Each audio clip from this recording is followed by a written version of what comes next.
The following bout is scheduled for 3 5-minute rounds for the vacant BAMMA World Middleweight Championship. Introducing first the man standing to my left and fighting out of the red corner. He stands 5 feet 11 inches tall and weighed in at 184 1/2 pounds. He is a Brazilian Jiu Jitsu specialist. His record, 18 victories opposite 9 defeats with 16 wins via submission.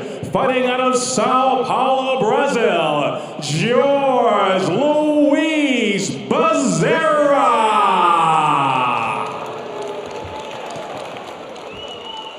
His opponent stands across the cage to my right and fights out of the blue corner. He stands 6 feet 3 inches tall. His official weight, 183 1/2 pounds. He is a striker and steps inside the cage flawless at 12-0. Fighting out of Doncaster, England, Scott ASKHAM. Your referee, Trevor Mitchell. Okay, gentlemen, let's go. You're fighting for the BAMMA middleweight world title. Do you have any questions of your rules? No, thank you. Okay, I want you to defend yourselves at all times and obey my instructions. Touch your gloves.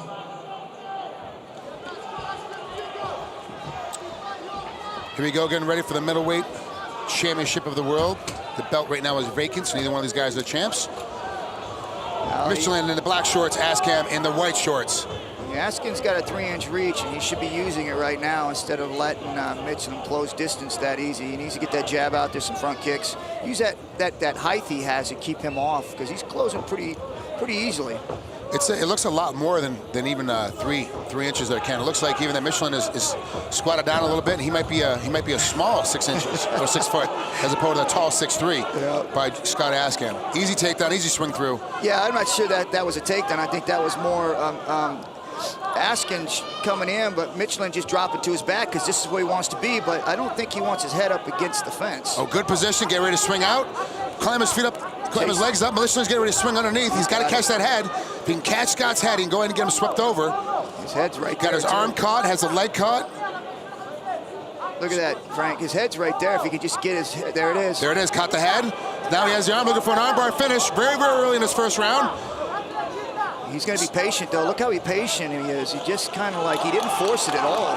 Good job by Scott. Yeah, he's not going to get tired either. It seems like Michelin is real patient. He swung that leg over. He didn't have it. He didn't force it. He stayed in good position, so he didn't let the guy pass guard, ask him pass guard, and now he's doing it again. He's so very dangerous from the bottom, Michelin is, that it's very difficult to suddenly get any strikes on him because he's always looking for another submission. But look at his face. I mean, look at his positioning and his posture. He's just like, it looks like he's just so relaxed and he's not using any energy, and yet he's still moving and attacking. Scott doing a good job. ASKHAM pushing up Michelin's head up against the cage, allowing him to slow down a little bit, not letting him get his legs back up. And now getting down some good ground and pound. Some nice hard elbows through in there. He kind of rolled with those like a boxer does. When you get hit, you just kind of roll that head down. And he's real relaxed, rolled the head. Still took some shots. I don't like people being on the fence here like that because it really does take away you from being able to move and be able to get out of the way of shots, and your head's right there for them to hit. So ASKHAM should be taking advantage of that right now, is sit up a little bit and just start throwing punches at him since his head's right there. Michelin needs to work a little bit more, get away. Scott, if he decides to, can sit up, get some punching down. What do you think that Michelin will try to do from this position if he decides to stay here? What submissions do you think he's going to be able to get into? Well, I think Michelin's waiting for ASKHAM to posture up and strike him, and then he's going to pop up. But Michelin's not, ASKHAM's not doing that, but at the same time, ASKHAM should be taking advantage of having him against the fence and being able to throw punches, and he's not doing it. Michelin's doing opportunity. Michelin's doing a great job. Every time there's any kind of space, he gets that heel back on the hip, keeps his knee nice and high on the right side, but now he's getting hit again. He's cross-grabbing that far wrist, which is allowing Scott's right hand to be free, raining down blows. He needs to be doing more of that. I mean, he really does, because this is a great opportunity for him to really do some damage, and he's letting it pass him by. He really needs to get after it here and take advantage of it. Nice cutting elbow down the center right there. Doesn't quite split open Michelin, puts him right on the bridge of his nose.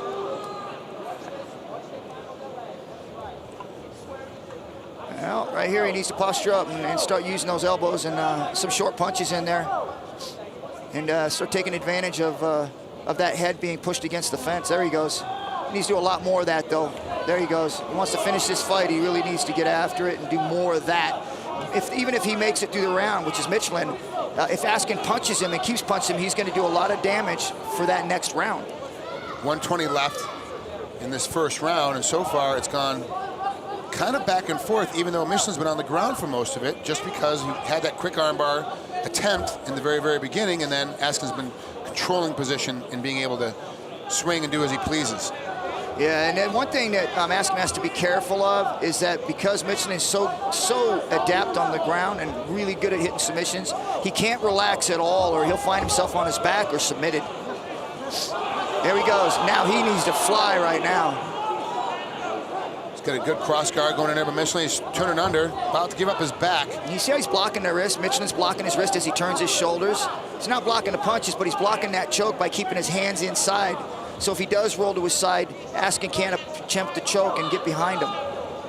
Good position change by Michelin. Get his back up against the cage now. He needs to get all the way up if he wants to get out of this position. There's only 25 seconds left in this first round, and so far he's being dominated the entire time from a positional standpoint, even though the fight is still relatively close. Yeah, Michelin's definitely losing the fight right here.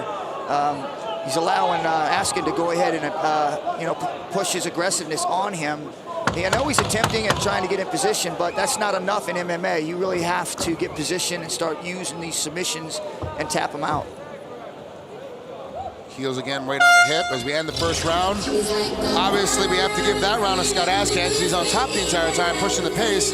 Michelin, though, very, very close to getting an armbar submission in the very beginning of the first round, but didn't quite get there.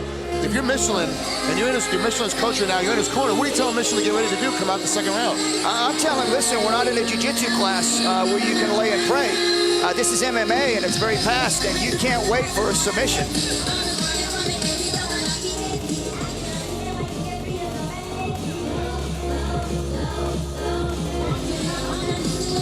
A little redness on the side of Michelin's head, but nothing major. He did take a lot of elbows, a lot of punches on the bottom, but he didn't get overly crushed while he was down there, which means he's still in the game. But you're right, Ken, this is not a jiu-jitsu match. You can't just lay there and hope he's gonna catch something. He's gotta be a lot more aggressive from the bottom, come out this second round if he ends up on the bottom again. But he should try to end up being on top to try to get some ground and pound. Well, I like to see some of his striking skills here in this round, and Michelin's striking skills, and see if he can't land some shots on ASKHAM. But let's see, because he's going to have to change his thought process because he got dominated last round. And here we go, the beginning of the second round. Michelin being a little bit more aggressive, at least in stature, pushing himself forward. ASKHAM still very relaxed. And I like Michelin's movement and how he bounces on his feet. He seems to go back, he moves to the side a little bit, so it looks like he's got some skill there. I'd like to see him try and use it, but he goes for that shot and the takedown. He's gonna end up on the bottom again because the way they ASKHAM has gone and sprawled and turned the corner. He didn't set it up. I mean, he did not set it up. He shot from far away. And good sweep, nice incredible sweep. Good job by Michelin, end up back on top. A great positional change, ends up underneath. You know, we were just saying, Ken, like you were saying, like he didn't set that shot up. He just ended up conceded the position because that's where he wanted to be. Very, very tight head and arm position right now, all the way to side, knee on belly now. This is Michelin's top game. He's incredible. Honestly, if you're Scott ASKHAM right now, I'm in his corner, you're pretty much yelling at him, Ken, get back up to your feet right now, whatever you got to do. I'm yelling, push that knee off the belly, turn your hips out, get to your feet, get in that north-south position with him, belly to belly. But don't stay here because eventually he will get the mount, and he just did. Great transfer to mount without even really looked effortless, taking his position to get there. Now he's in nice and tight. His heels are wrapped around the legs of Scott ASKHAM. So now ASKHAM's in a position where now he's not only mounted, but even if he tries to turn to give up his back or to try to change positions, he can't do it unless Michelin wants him to. How do you think Michelin should go ahead and try and finish this fight from this position, Ken? If I was Michelin right now, I would be really trying to move up high and work for an armbar, or I would ground and pound, but I'd be getting more busier than I am right now. ASKHAM, all he needs to do is hold him and get a stand-up here because really he doesn't want to make a mistake, turn his shoulders, and end up in an armbar, or flip over and end up in a choke. Oh, look, he rolls over. Michelin rolled over for the armbar and completely missed, ends up giving up position. Now he's on the bottom getting elbowed. Big heavy elbows by ASKHAM, coming in heavy and hard. Now he's trying to finish this fight. He realizes the position he's in now. He needs to be real careful too because as we've seen in many, many years, when you start getting crazy with punches, you end up in an armbar. So great, keep being aggressive, keep throwing those punches, but also know that you got to watch them legs. If they come up high under your armpit, you need to push the hips back down and then go back to driving those punches.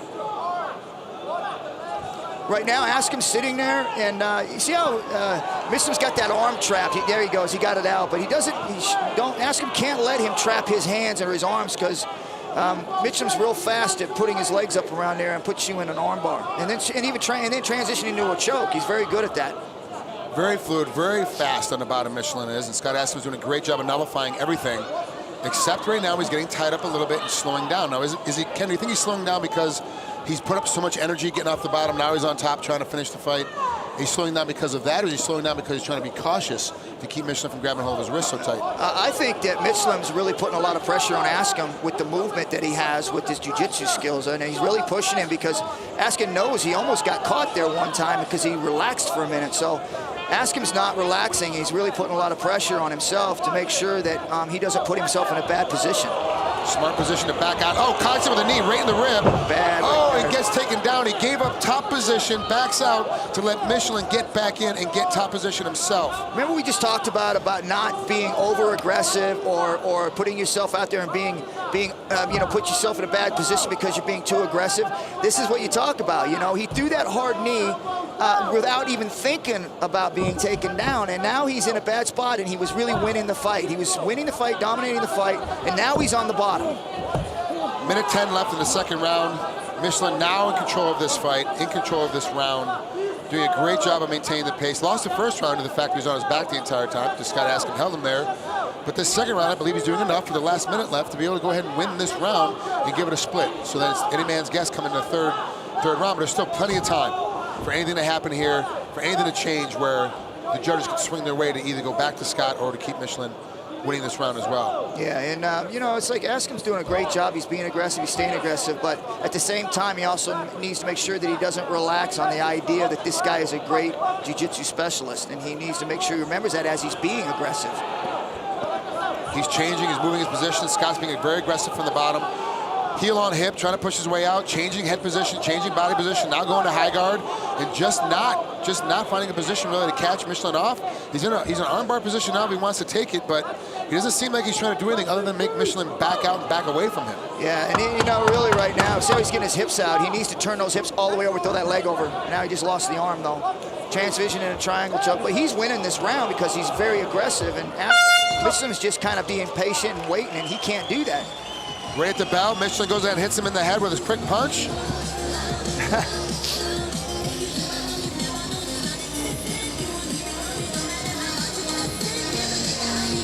I really enjoy how this back and forth change has been going. You know, Michelin, she was old school Brazilian Jiu-Jitsu from the bottom, able to get back on top, able to put himself in position. Ken, you go ahead and walk us through the replay real quick? Yeah, right here you see ASKHAM. This is how he's winning the fight right here. He's just being aggressive, but at times a little bit over-aggressive, but this is how he's winning it. He's really just cutting loose, landing elbows and punches, and Michelin, for some reason, he's just taking them. It's not like he's even moving or trying to get out of the way. I can see the judges right now scoring this fight 20-18 so far for ASKHAM, because even when he was on the bottom, he was very, very aggressive with his jiu-jitsu game. He was throwing elbows, throwing punches.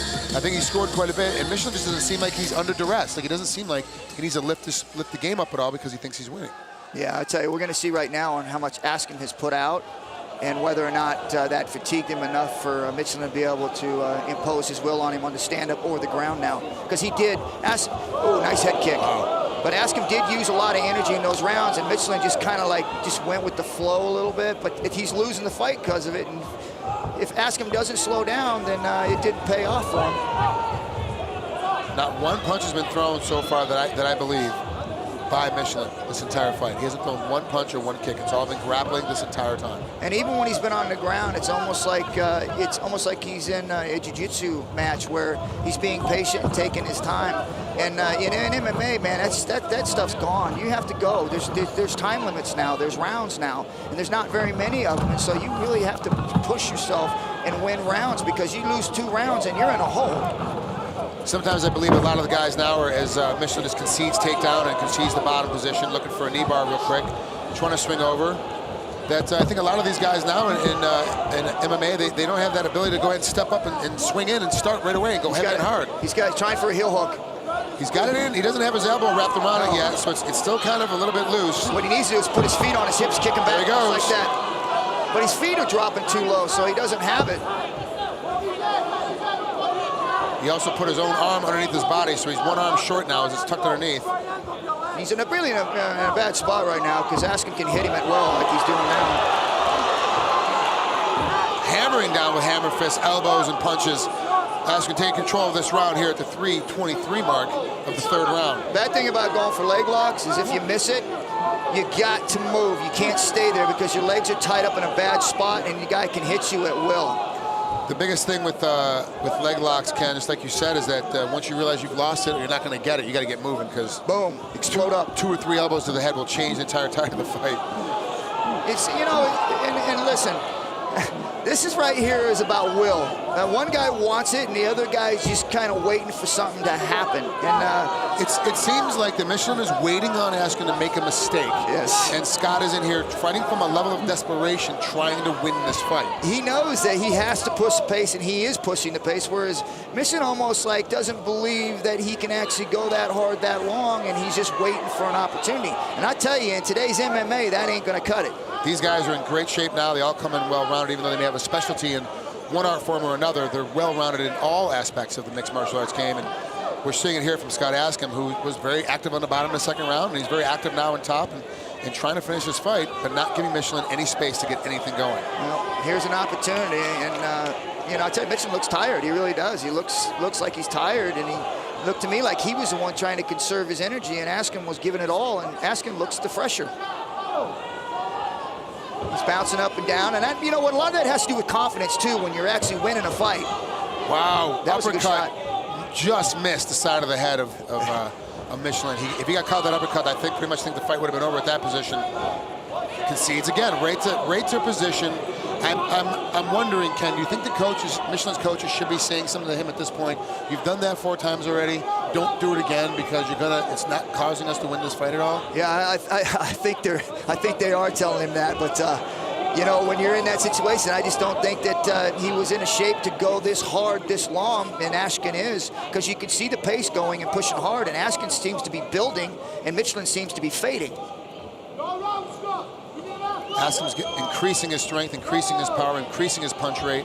And he's, you know, the confidence will overshadow conditioning. It'll make you go harder and longer because you know you're winning, and you'll keep pushing it and pushing it. Whereas when you feel like everything's going the other way, that tiredness really gets into your head.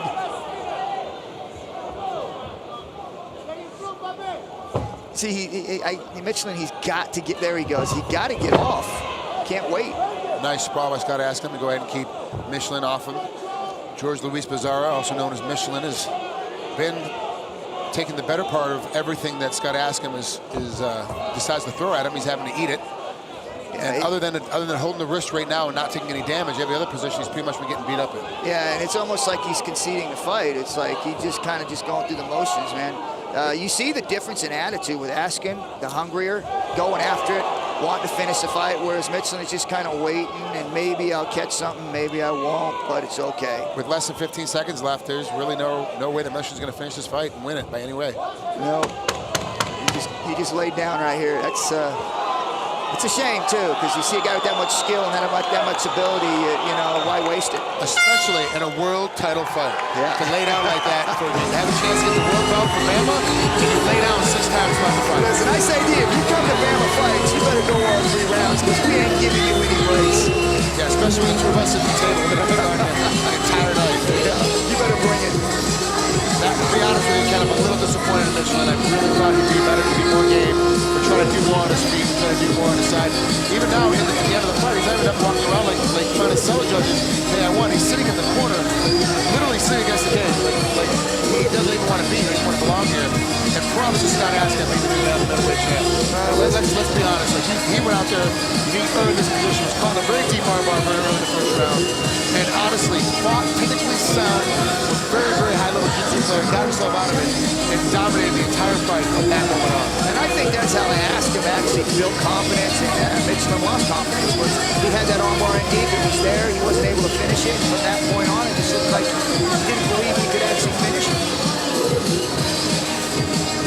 Ken, let's go ahead and take a look at one of the sequence. Can you walk us through it real quick, please? Yeah, you see right here where you go for a leg lock. Now, Mitchell's in a bad spot. You see, obviously, his face is wide open. Askren will sit up here and start throwing punches and elbowing right there. And, you know, the thing is, Michelin didn't even act like anything was happening right here, man. When that happens, man, you got to push away with those legs and stand up.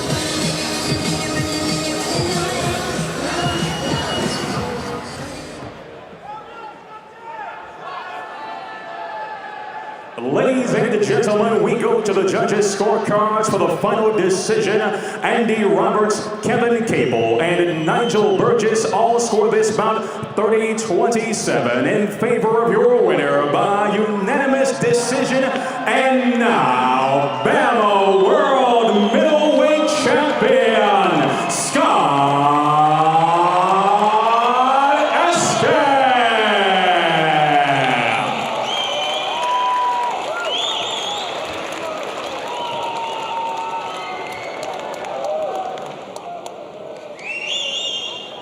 Scott, how's that belt feel? Feels really good, yeah. It's all part of the journey, but feels awesome to have it around the waist. I did believe one day I would get it. We have been sounding big-headed, but here it is. It's right around the waist. Let's talk about that armbar you got caught in the first round. It looked deep from the commentary position. How was it from your end? It was twisted his hips well into it, but it was never extended. Arm were always bent, but like I say, I had to defend it, and it worked well. It seemed like as the fight went on, he kept slowing down, getting slower and slower, and you kept getting faster and picking up the pace. Was it confidence? Was it being in shape? What was it? Because as it got close to the third round, you just kept running. Look at these guys here who I've got in my corner, yeah. Obviously, I owe a lot of credit to myself for hard work I put in, but the work these guys put into me, I've got a gas tank for days. If it can be a 10-rounder for me, I've got to get going for days, and you'll see that every time I fight, I get in here and I'm ready for three or 5 rounds, whatever it is. Ladies and gentlemen, let's hear it for the new middleweight champ from BAMO, Scott ASKHAM.